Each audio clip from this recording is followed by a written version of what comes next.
магарешка кашлица, кокошкино слепило, кравјо лудило, свински грип, птичји грип, овчи сипаници, мајмунски симпаници.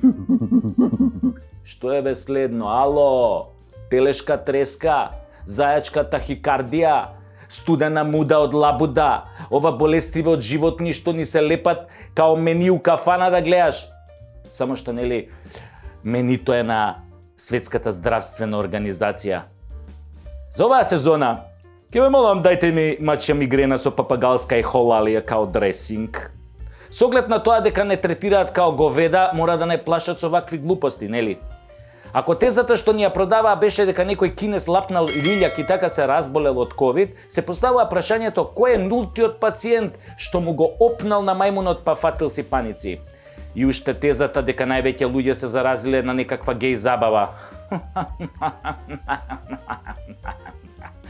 Кога нема кого да обвинат, најлесно е да кажат дека пешкирите се криви. И после Сашо е хомофоб, ги мразело братните, а овие што пробуваат да ве обвинат дека сте прошириле зараза низ цела планета, тие се окей за вас, така? Јасно ви проблемот. Само не ми е јасно колку ќе обвинат ако се појави епидемија на слонски заушки. Веројатно тогаш ескимите ќе ги обвинат. Се е логично кога СЗО е во прашање. И како ќе носиме маски без затолкави уши за да не се заразиме? И брисо дуво ќе ни земаат. Чути, уствари, болje од дуво да ни земат него од гс као на кинезине што им зимаа. Тоа малку непријатно, имаш тегоби кои ти обрцне тоа. А и логично е дека вирусите се незгодни суштества и можат да избегаат од лабораторија. Не бегаат 100 години, али кога ќе почнат да бегаат, од 2019 сега бегаат по принципот како први така други. И ќе си бегаат у наредниве 10 години.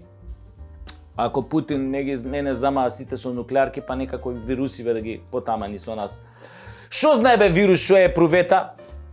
Дечкото му се искачало малце да прошета на воздух и си рекол, чуја малце ќе излезам, па ќе ја напуштам лабораторија, па светот и животот е и надвор од лабораторија, не е само внатре. Јоп, патот под нозе. Јеби го, од сега ќе викаме глуп си ко вирус, не знаеш кај одиш.